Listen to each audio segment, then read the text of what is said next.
낙심하여 슬퍼하며 절망 가운데 있을 때 우리의 도움이 되시는 분은, 항상 우리와 함께 계시는 분은 우리 주님이신 줄로 믿습니다.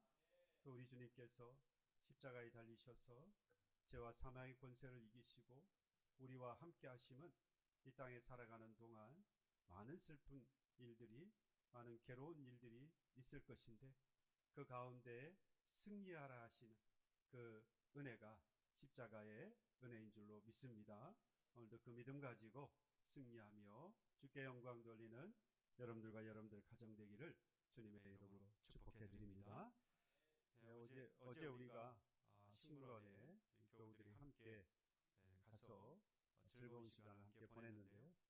우리가 찾아갔던 식물원은 자연 재생을 한 그런 식물원이어서 다른 어떤 식물원보다도 숲이 많이 우거져 있는 것을 우리가 많이 보면서 많은 꽃들과 그리고 나무들과 또 지저귀는 새소리 이런 것을 들으면서 하나님의 어떤 능력, 하나님이 행하신 그 능력을 경험하고 또 이것들을 관리하시는 그 하나님의 은혜를 우리가 경험했습니다. 그 하나님은 지금 그 세상의 만물 가운데 가장 사랑하시는 우리의 삶에도 오셔서 오늘 우리를 계획하신 대로 인도하시고 또 섭리하신 대로 다스리시며 또 원하실 때마다 은혜를 베풀어 주시는 하나님이신 줄로 믿습니다. 어제 가셨던 분들도 이런 마음으로 갔다 오신 거 맞죠? 언제나 어느 곳에 있거나 오늘 함께 우리 찬송했던 것처럼 그 하나님을 함께하고 계시고 또 함께 하실 그 주님께서 우리에게 힘과 도움을 더하시는 줄로 믿습니다. 어제 그렇게 식물에 다녀온 것처럼 이 식물이라고 하는 건 참 키우기 어렵습니다. 하나님께서 하시는 건 너무 쉬운 것 같은데 제가 해보려고 하니까 이건 세상 그 어떤 일보다도 어려운 것 같아요. 저희 어머니는 너무 잘 키우십니다. 그래서 다 죽어가는 것도 제가 어머니께 갖다 드리면 금방 살려내세요. 그래서 식물이 크는 어떤 환경이 좋아서 그런가 생각해 보면 어렸을 때부터 제 기억에 어렸을 때부터 어머니는 참 식물을 잘 키우셨어요. 우리 교우들 가운데에서 제가 신방을 함께 해보면 정말 식물을 많이 잘 키우시는 그런 가정들이 있더라고요. 반드시 그것이 환경만 좋아서 그런 것은 아닌 것 같습니다. 그렇게 잘 키우시는 어머니신데도 항상 어려워할 때가 있었어요. 그때가 바로 이 화분갈이 하실 때. 이 화분갈이 하실 때는 상당히 조심을 하시더라고요. 식물에 따라서 화분갈이 하는 시기도 다르고 그리고 조금만 잘못 다루게 되어지면 죽을 수 있는 때가 바로 이 화분갈이 할 때이어서 항상 그때가 되어지면 조심을 하십니다. 말씀을 드리면 저는 식물에 대한 지식도 별로 없고요. 사실 관심도 별로 없고 그리고 방법도 잘 모르고 그러다 보니 잘못 다루면 죽이니까 아예 다루지 않습니다. 그래서 교회에서 많은 화분들이 이렇게 몇 개 있긴 한데요. 저는 절대로 손 안 댑니다. 제가 손대면 죽을 확률이 10중 8구입니다. 제 방에도 이제 난같이 생긴 게 하나 있는데요. 꽤 잘 자랍니다. 쑥쑥 자라는 건 아닌데 이파리에 윤기가 있고 이렇게 잘 자라요. 이유가 뭔지 아십니까? 제가 손을 안 대기 때문이에요. 놔두니까 지가 그렇게 자라요. 만약에 제가 관심을 갖고 뭔가 하려고 했으면 얘는 죽었을 가능성이 상당히 높습니다. 그러니까 저에게 나무를 가지고 오지 마십시오. 그 말은 죽여달라는 이야기하고 별로 다르지 않습니다. 화분갈이고 한다는 것은 그만큼 어렵긴 합니다. 그리고 위험하기도 합니다. 그런데 화분갈이를 하지 않을 수도 없지요. 화분의 크기보다 나무가 더 잘 자라버리고 나면 화분이 작아지기 때문에 반드시 그 뿌리를 잘라서 화분갈이를 해 주어야 하지요. 화분갈이를 하게 되어지면 오랫동안 이 뿌리를 내리고 있었던 이 식물을 뽑아서 새로운 흙이 있는 곳으로 옮기게 되어집니다. 그러다 보면 이 잎이 축 처지는 것을 보기도 합니다. 또 물을 충분히 주기도 했는데도 불구하고 힘이 없어 보이기도 하고요. 양지 바른 곳에 두어도 금방 살아나지 않습니다. 그래서 이거 죽은 거 아닌가라는 생각을 할 때도 있어요. 이걸 보고 뭐라 그러냐? 이식 쇼크라고 이야기합니다. 이식 쇼크. 그러니까 옮기다 보니까 쇼크를 받았다, 스트레스를 받았다라는 이야기죠. 이전에 있던 화분에서는 평안했습니다. 뿌리를 내리면 어느 쪽으로 뿌리를 내려야 편안한지도 잘 알았고, 또 물이 어디에 잘 보이는지도 잘 알았어요. 그러다 보니까 그 화분에 있을 때는 편안했던 거죠. 그러니까 잘 자랐겠죠. 그런데 이제 화분갈이를 하게 되어지면 갑자기 뿌리가 잘려나가고 낯선 환경에 옮겨지면서 이 식물은 이제 새로운 흙에 적응을 해야 하는 거죠. 익숙하지 않은 그 흙 때문에 받아들이기보다는 예전에 이가 있었던 화분에 그 흙이 뭐 하겠습니까? 그리워지겠죠. 익숙하지 않은 것 때문에 스트레스를 받으면서 보기에는 정말 이거 잘못하다가는 죽겠다라는 생각이 들기도 한다는 겁니다. 그러니까 동물만, 사람만 스트레스를 받는 게 아니라 이렇게 식물들도 스트레스를 받는가 봅니다. 그러나 죽지 않고 이제 살아나는 화분갈이를 한 그 식물이 자라나는 것을 보게 되어지면 생기가 나기도 하고요. 파랗게 윤기가 흐르면서 이후에는 꽃이 피기도 하지요. 그렇게 된 데에는 여러분 겉으로 보기에는 그렇게 보이지만 사실은 보이지 않는 그 뿌리가 이 새로운 그 흙을 다 받아들이고 거기에 적응을 하면서 그 뿌리를 이제 굳게 붙잡은 겁니다. 오늘 본문에 등장하고 있는 이스라엘 백성들이 마치 이 화분갈이한 바로 그 식물과 같습니다. 이 화분갈이에서 이 뿌리를 잘라서 흥두리째 뽑아서 다른 화분에다가 심은 것처럼 하나님께서 그들의 뿌리를 뽑아 버리셨어요. 예루살렘에 살다가 바벨론의 포로로 끌려가게 되었다 이 말입니다. 그러니 익숙했던 그의 집을 이제 잃어버렸고요. 일터도 사라져 버렸고 그들의 신앙의 중심이었던 성전도 무너져 버렸습니다. 어떤 사람은요, 부모를 잃어버렸고 자녀도 잃어버리기도 합니다. 전쟁 가운데에서 가족과 헤어져 버리기도 했고, 그리고 사랑하는 사람과 이별하는 그런 일들도 생겼습니다. 그러니 바벨론이라고 하는 그 땅은 물론 포로로 갔기 때문에 좋을 일은 없지만 절대로 그곳은 기회의 땅이라고 할 수 없지요. 우리가 이사를 갈 때는 여러 가지 형편 때문에 이사도 가고 이민도 가기도 합니다만은 주로 뭘 기대합니까? 잘 될 것을 기대하죠. 행복하고 잘 살 것을 기대하고 그것을 이민을 가든지 또는 이사를 가는 겁니다. 그러나 이들에게 있어서의 바벨론으로 갔다라고 하는 사실은 그들에게 기회의 땅이 아닙니다. 자신들을 무너뜨렸던 원수의 땅이기 때문에 그들에게 있어서는 이 땅은 전혀 행복한 곳이 될 수 없습니다. 바벨론의 언어를 듣고 배웁니다. 그럴 때에 그들은 무슨 생각을 하겠습니까? 우리는 패배한 사람들이다. 바벨론의 높은 건물들을 볼 때마다 우리는 뭐라고요? 무너진 예루살렘에 살았던 패배한 자들이다 라는 생각이 그들은 들었습니다. 여러분, 우리도 살다 보면 이런 포로가 되는 순간들을 경험하게 됩니다. 원하지 않았던 그런 가정의 형편을 만나게 됐을 때, 또 기대와 다르게 자녀들의 자라나는 모습을 보게 될 때, 상처만 가득한 그런 교회에 함께 신앙생활을 할 때, 또 이해하기 어려운 사람들과 함께 일을 해야 하는 그런 일터가 때로는 우리의 마음을 포로로 만들어서 사로잡는 것을 우리가 경험하게 되어집니다. 그럴 때는 우리가 지금 이 현재의 삶을 포기하거나 또는 그만두고 싶어하는 그런 마음이 들기도 합니다. 그런데 하나님께서 이 이스라엘 백성들에게 뜻밖의 말씀을 하십니다. 여러분, 그렇게 포로된 곳이라고 한다면 자연스럽게 무슨 마음이 들겠어요? 속히 이곳에서 벗어나고 싶다, 잘 살고 행복하기를 원했던 이민과 이주였다라고 한다면 그렇지 못할 때는 다시 돌아가야 되겠구나 라고 하는 것이 그 사람들의 마음 아니겠어요? 그래서 하나님께서 사랑과 은혜와 긍휼과 위로가 그리고 평안을 주시는 하나님이시니까 당연히 바벨론 포로에 온 이 이스라엘 백성들에게, 그들은 하나님의 백성이니까 하나님 백성으로서 그들이 비록 이런 상황이지만 뭘 기대하겠어요? 다시 내 고향 이스라엘로, 예루살렘으로 돌아가게 하시겠구나, 또 그러기를 원하겠겠지요. 그런데 하나님께서는 그들의 형편에 대해서 살펴주지 않으시고 도리어 뜻밖의 말씀을 합니다. 오늘 5절의 말씀에 보면 너희는 집을 짓고 거기에 살며 텃밭을 만들고 그 열매를 맺으라 라고 말합니다. 열매를 먹으라 라고 말합니다.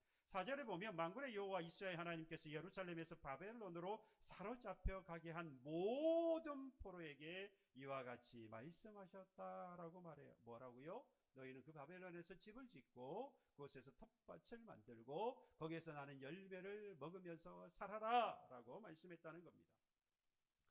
그들의 마음속에는 하나님께서 야 빨리 짐을 싸, 그리고 예루살렘으로 돌아가야 되겠다, 떠날 준비를 빨리빨리 챙겨라, 내일 당장 떠나자, 오늘 밤만 견뎌라, 내일 우리가 함께 갈 거니까, 그러니까 그런 기대를 했을 것인데 그렇지 않아요. 이곳에 집을 지으라 그러고 여기에 텃밭을 만들라 그러고 거기에서 난 열매를 먹으며 여러분, 거기에서 난 열매를 먹고 살라라고 하는 말은 그 시간이 언제인지 모른다는 거죠. 오래 걸리든지 아니면 돌아올 수 없을지도 모릅니다. 물론 선지자를 통하여서 70년 동안의 바벨론 포로라고 하는 사람을 하나님께서 알려주셨으나 그들을 다 믿을 수도 없지요. 그걸 다 알 수도 없고요. 언제 돌아갈지 모르는 그런 마음, 불안함이 그들에게 가득 차 있습니다. 그러니 할 수만 있으면 빨리 돌아가고 싶은 그 마음을 하나님께서 아셔서 야 당장에 보따리를 싸, 당장에 짐을 싸, 오늘 밤이라도 아니 내일 아침에 우리가 함께 떠나자라고 하는 마음 간절했을 겁니다. 그 마음을 알았던 거짓 선지자들이 그런 이야기까지 해줬어요. 이 오래 가지 않아서 우리가 다시 예루살렘으로 유다로 돌아갈 거다라고 하는 거짓 선지자들이 있었습니다. 그러나 바벨론의 포로로 살아가게 된 것은요 이미 예언된 사실이었고요, 뿐만 아니라 이들이 우상 숭배 등을 비롯한 하나님 앞에 순종하지 아니하고 죄를 범한 것 때문이었습니다. 그렇다고 해서 이스라엘 백성 모두가 다 죄를 범했다, 각 사람 한 사람 한 사람이 다 그렇게 죄를 범해서 이들이 벌을 받아 바벨론 포로가 됐다, 그렇게 생각할 수는 없어요. 다니엘이라든지 에스겔과 같이 경건한 사람, 거룩한 사람도 있었습니다. 그런데 그들 역시 바벨론 포로로 잡혀갔지요. 마치 이런 겁니다. 우리가 자연재해가 일어나면 착한 사람도 잘못하지 않은 사람도 그 자연재해로 인해서 피해를 받잖아요. 그런 것과 같습니다. 지구가 오염되어지면 그 오염된 결과로 인해서 피해를 보는데 그 결과를 모든 사람들이 다 당하는 것과 같은 거예요. 그러니까 지금 우리가 겪는 그런 어려움이 반드시 죄에 대한 하나님의 벌이라고 해석할 수는 없다라는 이야기입니다. 하지만 분명한 것은 지금 이스라엘 백성들이 이와 같이 바벨론의 포로로 되어서 잡혀가게 된 것은 공동체 전체, 이스라엘 전체가 하나님 앞에 지금 뭐를 받고 있는 겁니까?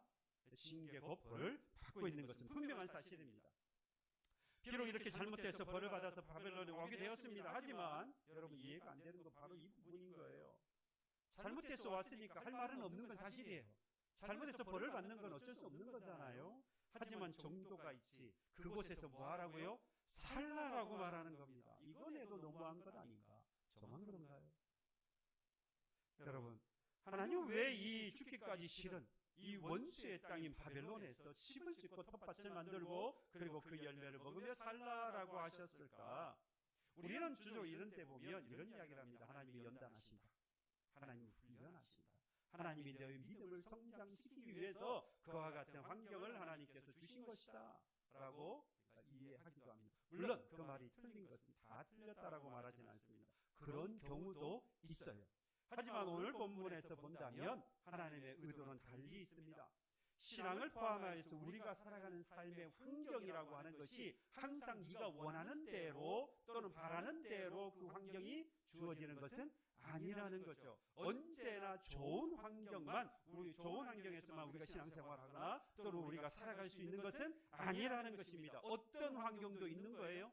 바벨론 같은 환경도 있다라는 이야기를 하는 겁니다. 그래서 신앙이라고 하는 것은요, 좋은 곳에서만 하는 것이 아니라 낯선 땅 또는 원하지 않는 곳 또는 앞서 말씀한 대로 분갈이에서 적응하기 힘든 그런 땅, 그런 낯선 흙에서도 뿌리를 내리는 것이 뭐다? 바로 신앙이고 우리의 삶이다라는 것을 하나님께서 오늘 보여주고 계신다라는 이야기입니다. 우리가 살다 보면 바로 이 바벨론과 같은 것을 여러분들 느끼시죠? 가정에서 함께 살아가긴 합니다만은 부부가 대화가 없고 자녀들과 뭔가 갈등이 있어서 서로 멀어진다고 하는 것을 느낄 때는 마치 그 가정이 바벨론 같아요. 교회에 와서 생활을 하는데 교우들과 함께 신앙생활을 하는데 내 생각과 다르게 교회가 흘러가는 것을 보면 마치 그 교회가 바벨론 같은 거죠. 직장에 갔는데 이해할 수 없는 이 사람들하고 계속해서 일을 해야 합니다. 오히려 가족들보다 있는 것보다 이 직장의 생활을 오래 하다 보면 직장에 있는 사람들하고 그죠? 더 많이 시간을 보냅니다. 그런데 그 사람들하고 일하는 것이 너무 힘들 때가 있어요. 건강을 잃거나 인간관계가 힘들어지거나 내 계획이 틀어졌을 때 마치 그것이 뭐처럼 느껴진다는 겁니까? 바벨론처럼 느껴진다는 거죠. 그렇다고 해서 여러분 집을 나갑니까? 그렇다고 해서 이혼해 버립니까? 그렇다고 해서 직장을 그만둬 버리나요? 때로는 그런 사람도 있지만 그걸 그렇게 섣불리 하지는 않습니다. 섣불리 결정을 내리지도 않고 행동하지도 않습니다. 하지만 안타깝게도 교회에 우리가 함께 생활하다 본다면 다른 것보다도 우리가 교회를 생각해 본다면 바벨론처럼 느끼시는 분들이 참 많은 것 같아요. 교회 안에서 상처를 받고 교인들에게 실망을 하고 기대했던 그런 모습으로 교인들과 생활하지 못하게 되어질 때 그런 생각을 하는 거죠. 야, 교회가 여기뿐이냐? 또는 이 교회에서는 더 이상 내가 신앙생활 할 수 없을 것 같다. 이 사람들이 무슨 예수 믿는 사람들이냐? 여기는 아니다. 라고 정리를 하고 교회를 떠나는 분들이 있습니다.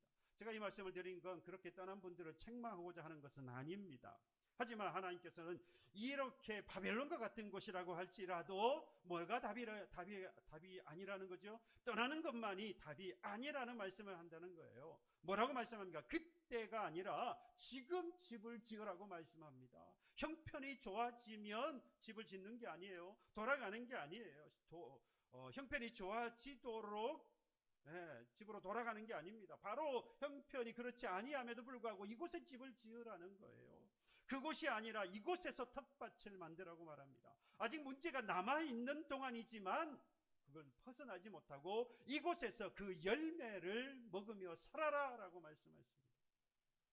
교회도 가정도 우리가 함께 살아가는 이웃도요, 여러분 왜 사랑합니까? 그들이 완전하기 때문인가요? 이 땅에 살아가는 동안에 우리가 경험하게 되어지는 모든 것들과 저는 보기에는 가정도 믿음의 공동체인 교회도 여러분 공사 중입니다. 완전히 지어진 집이 아니에요. 빌딩이 아닙니다. 온전하지 못해요. 다만 우리는 그 집이 또는 그 하나님의 집이 또는 우리의 가정이 가정이기 때문에 우리가 사랑하는 거죠. 여러분들 가족과 그리고 교인들을 한번 둘러보십시오. 가족이니까 사랑하고요. 교회인이니까 또는 교인이니까 사랑하는 것이지 그 사람이 그 가족이 내 마음에 들기 때문에 사랑하는 것이 아니죠. 그 사람들이 완전하기 때문에 사랑하는 것이 아니지 않습니까?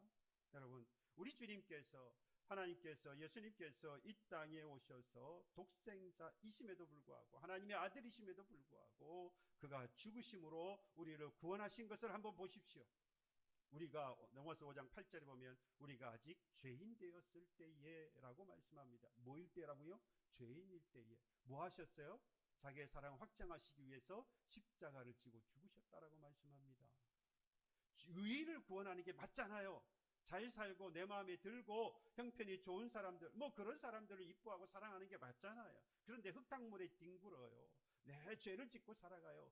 험한 말을 하고 나쁜 생각을 하고 살아갑니다. 하나님의 백성으로서는 전혀 그런 모습을 보이지 않는 그런 죄 가운데 살아가는데도 불구하고 우리 하나님께서 예수 그리스도께서 뭐라고 말씀합니까? 네가 죄인이지만 내가 사랑한다. 하나님은 우리가 잘나고 우리가 일을 잘하고 능력이 있고 말을 잘 듣고 서로 사랑해서 구원한 것이 아닙니다. 죄인인데도 불구하고 구원하신 것은 하나님이 무엇이기 때문이에요? 사랑이시기 때문입니다. 또 한 가지가 있어요. 우리 모두가 다 지금 우리의 가정도 우리 믿음의 공동체인 교회도 저와 여러분도 여전히 지금 완성된 교회도 가정도 아니라 공사 중이다 이 말이에요. 여전히 공사 중. 여러분들이 보시는 저도 지금 완벽하지가 않아요. 시간이 지나면 조금씩 나아질지도 모르겠어요. 여전히 저나 여러분들 공사 중입니다. 시끄러워요. 먼지가 날립니다. 때로는 냄새가 납니다. 그래서 민원이 들어가요. 저 사람하고는 내가 못 살겠다고. 저 사람하고 내가 신앙생활 못 하겠다라고. 무슨 저런 예수 믿는 사람이 있냐라고. 여러분, 죄에서 벗어날 수 없는 우리들인 줄 하나님은 아십니다. 그래서 많은 것들을 요구하지도 않으세요. 완벽하라고 말씀하지도 않고요. 우리의 하나님의 마음을 다 알라고 그래서 그것을 다 행하라고도 하나님은 하지 않습니다. 뭐라고 말하느냐? 그 가정에서 또는 그 교회에서 뭐 하라고요? 집을 지으라고 해요. 그 텃밭을 그곳에서 만들라고 하세요. 그곳에서 열매를 맺고 그것을 먹으라고 말씀합니다. 여러분, 신앙이라고 하는 것, 또는 우리의 삶이라고 하는 것은 준비된 좋은 환경에서만 하나님을 믿고 사는 것이 아니라는 거예요. 마치 이 바벨론에 사는 것과 같이 내가 원하지 않는 곳에서라도 또는 내 마음에 들지 않고 내가 상처를 받는 곳이라고 할지라도 그곳에 무엇을 내리고요? 뿌리를 내리고 열매를 거두며 그 열매를 함께 먹고 살아가야 한다라는 거예요. 그게 바로 우리의 신앙이고 신앙을 가진 우리의 삶이라고 하는 것입니다. 그런데 자꾸만 좋은 곳만 찾아가려고 해요. 그래서 이혼도 하고, 그래서 교회도 자꾸 옮겨요. 하나님이 죄 있는 우리를 포기하지 않으시고 구원하셨는데 나는 내가 원하지 않는 낯선 환경이라고 해서 여러분 포기하면 되겠습니까? 내 마음에 들지 않는 환경이라고 해서 떠날 수 있는 건가요? 지금 내 가정이, 지금 내가 함께 신앙생활하고 있는 이 믿음의 공동체인 교회가 내 삶의 터전이 나에게 비록 그곳이 바벨론이라고 할지라도 떠나거나 포기하지 마십시오. 그곳에도 여러분, 예루살렘에 계셨던 그 하나님께서 바벨론인 바로 그곳에서도 하나님은 함께하고 계시고요. 여러분, 나와 나를 지켜보고 계시고요. 나를 도와주시고 나의 인생의 피난처가 되어주시는 줄로 믿고 오늘도 그 열매를 함께 먹고 나누며 살아가는 저와 여러분 되기를 주님의 이름으로 축복합니다. 근데 이유가 이것만 있는 게 아니에요. 이것만 있었으면 여기서 끝내도 되는데, 집을 짓고 자녀를 낳으며 살아가라고 하는 말씀에는 또 다른 의미가 있습니다. 단지 이 포로 생활이 정말 힘드니까 좀 힘 좀 내봐라, 잘 견뎌라, 그런 의미, 그것으로 끝나는 건 아닙니다. 여러분 6절에 가서 보시면 아내를 맞이하여 자녀를 낳으며 너희 아들이 아내를 맞이하며 너희 딸이 남편을 맞아 그들로 자녀를 낳게 하여 너희가 거기에서 번성하고 줄어들지 아니하게 하라. 대대손손 여기서 살아, 결혼하고 자식도 낳고 살아라. 그러면서 뭘 하지 말라고요? 번성하고 줄어들지 아니하게 하라라고 말합니다. 여러분 생각해 보세요. 바벨론은 이스라엘을 침략하고 그들을 포로로 삼아서 자꾸만 뭐하게 하겠습니까? 줄어들게 만들겠죠. 물론 노예로 삼기 위해서 더 많은 사람들을 요구할 수도 있습니다. 그러나 기본 정책은요, 그 포로된 나라를 멸망시켜서 그 사람들을 자꾸만 줄여가는 거죠. 그래서 전쟁을 통해서 줄이고요, 포로로 끌고 가서 줄이고 그들의 신앙 또는 정체성, 민족의 정체성을 빼앗아서 그들을 흩어지게 만들고 줄어들게 만드는 겁니다. 그러나 하나님은 뭐라고요? 원수가 줄이려고 하는 그곳에서 오히려 뭐하게 하시는 거예요? 번성하라고 말씀하십니다. 줄어들지 않게 하라고 말씀하세요. 여기서 여러분들 생각해 보세요. 지금 환경은 뭐 할 수밖에 없는 환경? 번성할 수 없고 줄어들 수밖에 없는 환경이잖아요. 포로가 돼서 왔는데 무슨 정신으로 더 이 번성하고 뭐 더 늘어나게 할 수 있겠어요? 유지한다만 해도 잘하는 것이지 줄어들지 않고 번성하게 하는 것은 현실적으로 맞지 않는 이야기예요. 그런데도 그렇게 하라고 말씀하셨다는 것은 하나님께서 뭐 하시겠다는 이야기입니까? 도와주겠다는 이야기잖아요. 네가 못하는 건 내가 알아. 그런데 이렇게 하라 말이야 라고 하는 것은 야 해야 돼라고 하는 강요가 아니에요. 안 하면 혼내겠다는 이야기가 아닙니다. 우리에게 책임을 지우는 게 아니라 오히려 하나님께서 내가 책임져 주겠다는 이야기예요. 내가 도와주겠다는 이야기를 하고 있는 겁니다. 그러니까 하나님이 번성하도록 도와주시겠다라고 지금 약속하고 있는 거예요. 그러니까 바벨론은 하나님의 백성을 모두 다 끝장내버리는 장소가 아니라 오히려 하나님께서 다시 뭐하게 하시는 장소입니까? 번성하게 하시는 장소예요. 어디가요? 예루살렘, 유다 아닙니다. 어디라고요? 바벨론이요. 이게 중요한 겁니다. 이스라엘 백성들은 예루살렘이 떠났기 때문에 하나님께서 떠났다 생각했고 하나님의 약속이 끝났다고 생각했습니다. 성전, 그들의 신앙의 핵심인 성전이 무너져 버렸기 때문에 하나님은 더 이상 우리를 함께하지 아니하고 하나님은 멀리 계신다라고 지금 믿고 있는 겁니다. 그러나 하나님은 예루살렘에서 뿐만 아니라 지금 와 있는 바벨론에도 계시는 줄로 믿습니다. 하나님은 성전이 있는 곳에만 계시는 분이 아니에요. 하나님은요, 포로로 살아가고 있는 바로 그곳에서도 하나님은 말씀하고 있고 하나님은 약속하고 있어요. 하나님 모든 것이 무너진 그 자리에서 하나님의 백성을 다시 세우시기를 원하고 계시는 겁니다. 바벨론 포로가 되어진 19대 유다의 19대 왕인 여호야긴을 보면 그걸 알 수 있어요. 여호야긴은 잡혀간 이후에 바벨론에 잡혀간 이후에 37년 동안이나 감옥에 gat혀 살았습니다. 그런데 열왕기하 마지막 25장에 가서 보면 분위기가 확 바뀌어 버려요. 이 여호야긴이 그 감옥에서 나올 때에 바벨론 왕이 왕권을 회복시켜 준 건 아닌데, 잃어버린 왕자를 다시 세워준 건 아니지만 그를 감옥에서 나오게 하고, 그리고 마치 왕과 같이 대접을 해요. 그래서 바벨론 왕 자신이 먹는 식탁에 함께 밥을 먹도록 그를 데리고 옵니다. 여러분, 그런 이후에 보면 하나님께서 이 마태복음에 여러분 보면 여호야긴의 후손을 따라서 예수 그리스도께서 오셨다라고 기록하고 있습니다. 그러니까 이 여호야긴이 감옥에 갇혀 있을 그때에도 뭐가 계속해서 연결되고 있습니까? 메시아 오심이 계속해서 이어지고 있었던 겁니다. 예루살렘과 그 왕자는 다 무너져 버렸습니다. 그래서 사람들이 여호야긴은 끝났다라고 생각했어요. 그 감옥에서 갇혀서 그거는 끝났다라고 생각했습니다. 그런데 하나님은 그 감옥에서도 여호야긴과 분명히 함께 하셨어요. 그리고 그를 회복시켜 주시고 그를 통하여서 하나님이 약속하셨던 메시아 예수 그리스도는 결국 오게 되는 것입니다. 하나님의 약속은 무너지지 않았다는 말씀이에요. 이스라엘 백성 보기에는 바벨론 민족이 그들을 완전히 끝내버려서 그 바벨론은 우리의 인생이 끝나버린 장소였다라고 생각했지만 하나님은 여전히 그곳에서도 하나님의 약속을 이어가시고 계셨던 것입니다. 우리는 때때로 하나님이 내게 익숙한 그런 일로 또는 익숙히 알고 있었던 방식으로만 하나님이 일하신다라고 우리는 생각합니다. 마치 이런 거죠. 건강해야 하나님이 일하시고 나를 통해서 일하시고, 경제적인 여유가 있어야 하나님이 일하시고, 그래서 돈 없으면 하나님 일 못한다 라고 생각하시는 분도 계십니다. 가정이 평안하고 교회가 성장해야 하나님이 일하신다. 그러다 보니까 일할 수 있는 그런 프로그램이나 일할 수 있는 자리나 그런 규모나 뭐 이런 것들이 있는 곳에 자꾸만 가고 싶어 해요. 저도 여러분과 여러분들의 가정이 그런 가정이 되기를 기도하고 또 축복해 드립니다. 하지만 그때만 하나님이 일하시는 것이 아닙니다. 그때만 우리가 신앙생활을 잘 할 수 있는 것도 아닙니다. 하나님은 얼마든지 우리가 다 잃어버린 바벨론과 같은 그곳에서도 하나님은 함께하고 계시고 그곳에서도 여전히 하나님은 일하고 계신다는 거예요.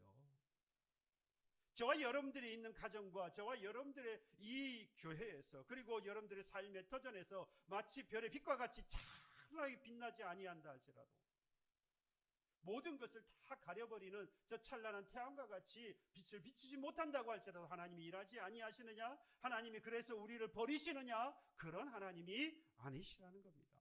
나의 상관, 나의 형편, 그곳이 예루살렘이고 그곳이 바벨론이라 할지라도 내가 지금 하나님이 말씀하시는 대로 얼마든지 살아가고 있다라고 자부할 수 있는 때라도 아니면 내가 부끄러워서 숨을 수밖에 없는 상황에 있다 할지라도 하나님은 우리를 버리지 아니하십니다. 그런 상황 가운데에서도 하나님은 우리를 통해 일하고 계시는 거예요. 왜 그렇습니까? 그런 상황 가운데서도 하나님 내가 있다라고 하는 것을 보여주고 싶으신 거죠.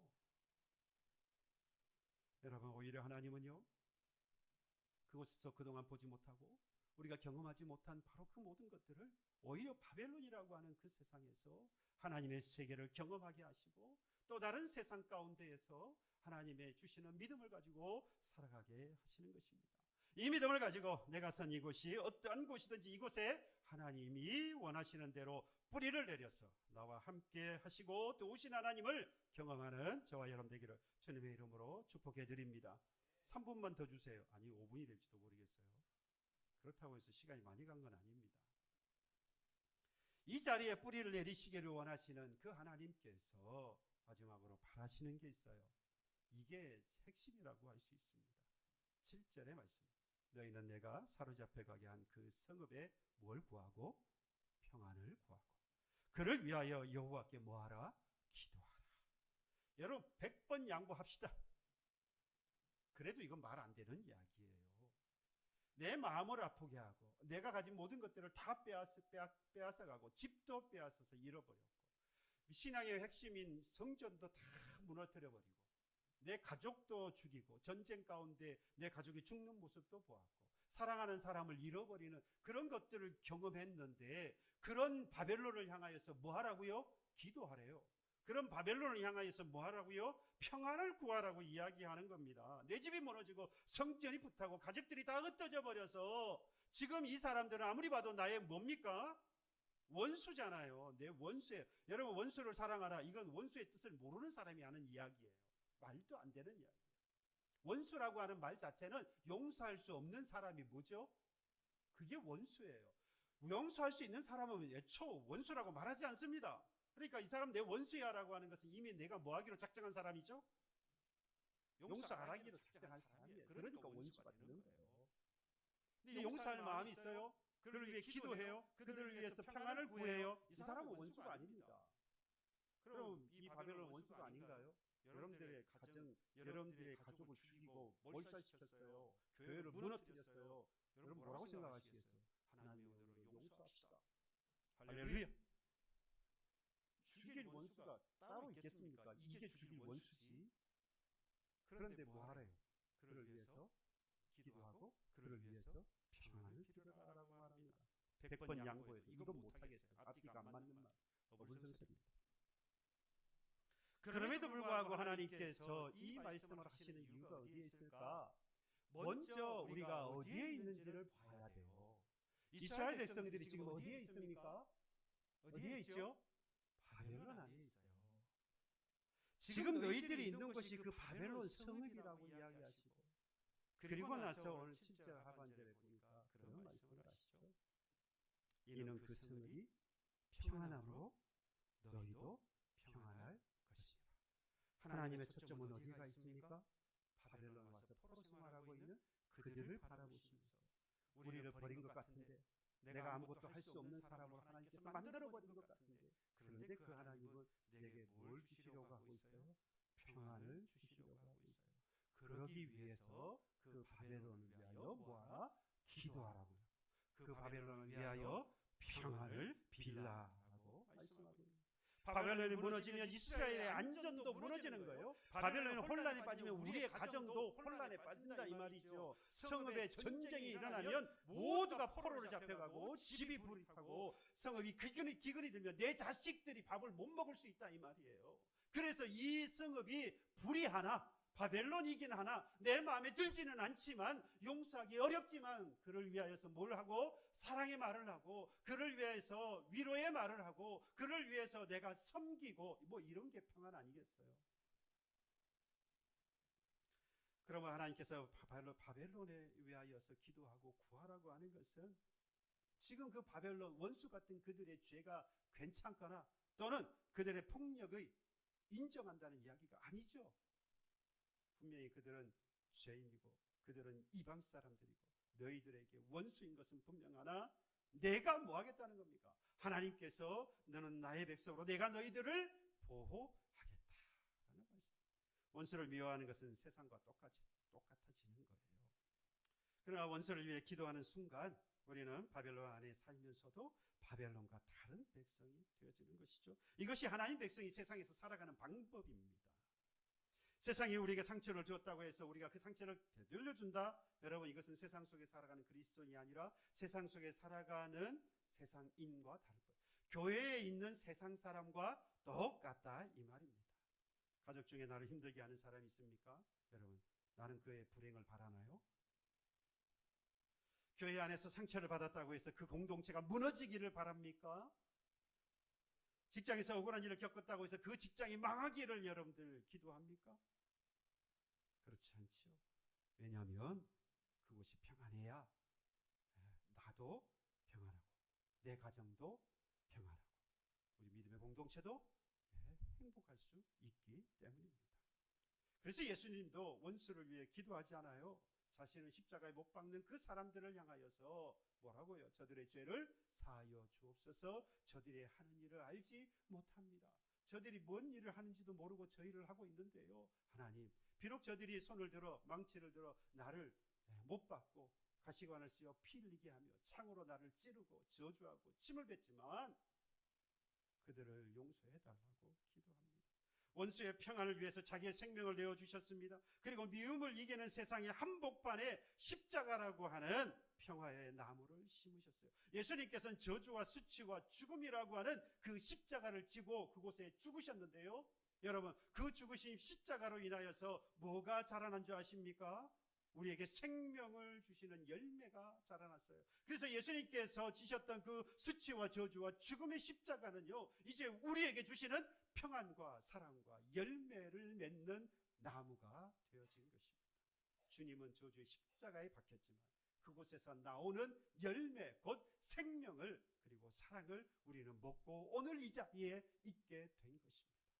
그러니 여러분, 뭐 해야 하겠습니까? 우리도 평안의 나무를 심어야 하지 않겠습니까?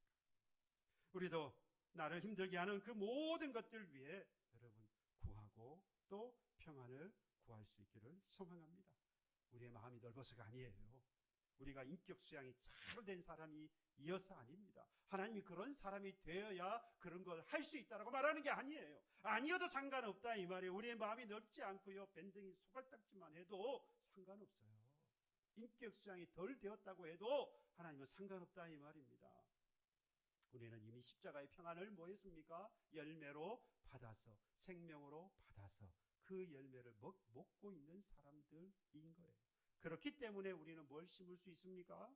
예, 평안의 나무를 심을 수 있습니다. 나를 힘들게 하는 그 가정을 위하여서 여러분 평안을 구하십시오. 나를 실망시키고 나의 마음에 들지 않는 바로 그 교회 공동체를 위하여서 여러분 평안을 구하시고, 나를 지치게 하고 나를 힘들게 하는 일터의 그 누군가를 위하여서 여러분 평안을 구하십시오. 내가 살고 있는 이 나라와 민족을 위해서도 여러분 평안을 구하시기 바랍니다. 그러면 그 평안은 다시 내게로 돌아와서 더 큰 은혜와 하나님 예비하신 평안 가운데 우리를 위로하시고 또 채워주시는 하나님인 줄로 믿습니다. 한 주간도 이 믿음 가지고 승리해서 하나님께 영광 돌리는 사랑하는 저와 여러분 되기를 주님의 이름으로 축복합니다. 예, 함께 찬송하겠습니다. 피난처 되시는 주 예수.